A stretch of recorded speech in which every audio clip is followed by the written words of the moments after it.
Mesdames, Messieurs, bonjour, très heureux de vous retrouver pour cette nouvelle émission Power Boost. Alors je suis ici en Normandie pour vous parler des drones, mais de façon détaillée. Vous allez voir, on va vraiment aller au fond des choses. Et si justement je suis ici, c'est parce que je suis en compagnie d'Emmanuel Vauquelin. Bonjour. Jean-Paul, bonjour. Alors vous organisez une journée de démonstration?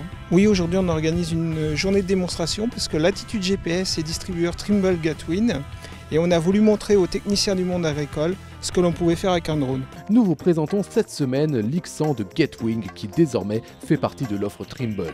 Il est autorisé en France par la DGAC depuis le mois d'octobre 2012 et convient bien pour des applications agricoles. Hervé Wisozinski, bonjour. Bonjour. Alors vous êtes responsable technique pour D3E électronique. Alors vous, c'est vrai que vous avez une logique un peu différente des autres puisque vous avez une rampe de lancement, une catapulte. Pourquoi ?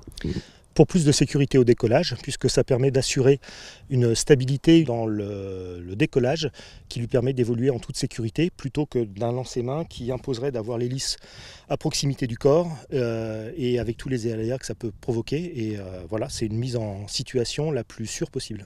Avec son poids, capteur et batterie inclus de moins de 2 kg, il peut voler à une hauteur de moins de 150 mètres et dans un rayon inférieur à 1 km autour du télépilote. Il peut embarquer un appareil photo permettant de capter aussi dans le proche infrarouge pour produire des cartes infrarouges. L'objectif, c'est de produire de la donnée, ce qu'on appelle de l'orthophoto, c'est-à-dire de l'imagerie verticale, à la fois dans le spectre du visible et du proche infrarouge, ce qui permet d'en calculer des cartes NDVI pour en mesurer l'activité chlorophyllienne. Au-delà de ça, on peut également calculer des profils, des modèles numériques de terrain en 3D, ce qui permet d'être adapté à certains calculs de volume ou activités particulières. À votre avis, comment ça va évoluer dans 5 ou 10 ans? Est-ce qu'on va avoir des gens qui vont mettre en œuvre des drones, qui vont être des prestataires de services, d'autres qui vont apporter la valeur ajoutée dans l'analyse? Comment va évoluer le paysage comme ça de l'acquisition et du traitement de l'image? Alors c'est difficile à dire parce qu'on est au tout début en fait de cette phase-là.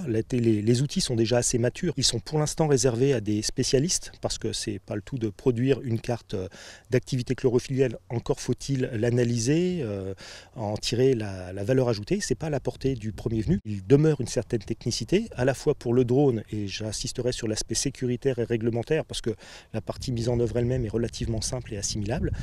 Et pour la partie traitement, il y a encore une assez forte composante informatique qui pourra se démocratiser.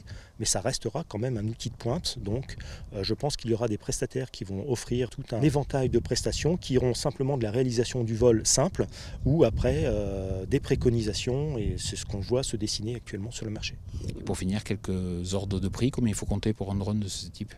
Dans nos modèles, qui sont des modèles vraiment professionnels, très aboutis, on est dans une gamme qui va aller de 23 000 € à 30 000 € environ, auquel on peut rajouter éventuellement quelques logiciels de traitement. André Ferrard, bonjour. Bonjour. Alors vous êtes sous-directeur de la coopérative CVP. Aujourd'hui, vous proposez des images satellites type Farmstar. Est-ce que demain, vous proposerez aussi des images venant de drones? Tout à fait, si ce type de technologie nous permet d'amener les images de qualité à l'agriculteur pour les préconisations, nous sommes preneurs de ce type de technologie. L'intérêt c'est quoi? Quand il y a une couche nuageuse, l'image satellite, ça passe pas? Tout à fait. Et ça nous est déjà arrivé certaines années de ne pas pouvoir remettre les images satellites aux agriculteurs. Vincent, bonjour. Bonjour. Alors on est dans une de vos parcelles ici et effectivement il y a quand même des attaques de rouille importantes. Oui, c'est vrai que cette année on a une pression relativement importante en rouille. Et je dirais que bien évidemment c'est en fonction des variétés, donc faut être très attentif et ne pas lâcher la cadence au niveau des fongicides. Vous arrivez à les maintenir? Oui, en ayant une cadence assez rapprochée en termes de fongicides, on arrive à maintenir. Mais il faut être vigilant en fonction des variétés. Yves Guillaume, bonjour. Bonjour. Alors vous êtes télépilote, c'est-à-dire que justement vous mettez en œuvre des drones, pas dans le secteur agricole, dans d'autres secteurs, par exemple pour étudier les ouvrages d'art notamment. Concrètement, qu'est-ce qu'il faut aujourd'hui pour créer sur le plan réglementaire une entreprise de drones? Eh bien, tout d'abord, le pilote doit être titulaire d'un brevet théorique de pilote privé ULM, donc c'est délivré par la Direction Générale de l'Aviation Civile. Et après, il doit y avoir aussi une formation pratique qui s'appelle la DNC, qui est un diplôme de niveau de compétence. Donc c'est un petit parcours balisé qu'il faut faire avec son drone et un petit peu comme le permis moto. Une fois que vous avez réuni ces deux conditions-là, Votre société doit utiliser du matériel agréé également par l'aviation civile, ce qui permet à votre entreprise d'être brevetée et de pouvoir intervenir dans différents domaines. Alors on dit que la réglementation va évoluer, est-ce qu'elle va être plus coercitive ou pas? Eh bien, on voit que cette réglementation est déjà un petit peu sévère, elle va se durcir vraisemblablement dans le courant de l'été ou peut-être sur le deuxième semestre 2014. Le but, c'est justement éviter la prolifération de drones non contrôlés pour préserver un petit peu l'espace aérien. Au niveau de la qualité du pilote, l'examen sera encore plus dur qu'il ne l'est aujourd'hui. Ça, c'est une certitude. Yves Guillaume, merci beaucoup. Merci beaucoup. Charles Duval, bonjour. Bonjour. Alors moi j'aime bien vous recevoir, pourquoi? Parce qu'effectivement vous êtes toujours avec des Fisol à la pointe de l'innovation. On vous avait vu il y a un an avec une génération de drones donc précédente, on voit que tout ça, ça évolue vite. Moi j'ai une question, concrètement les drones c'est de la mode, c'est un effet de mode uniquement ou réellement on peut gagner de l'argent? Est-ce que vous avez fait des essais là-dessus? Ce qu'on a fait nous au niveau de Defisol, c'est donc la 3e année qu'on expérimente le drone et cette année on l'a mis en service. On a fait 1000 hectares pour voir un petit peu au niveau du colza ce que l'on pouvait avoir comme résultat.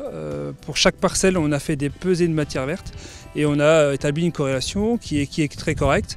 La seule question qu'on se pose c'est est-ce qu'on peut utiliser la technologie drone, donc du capteur, sans aller sur le terrain. Et ça vient concurrencer les images satellites, c'est complémentaire?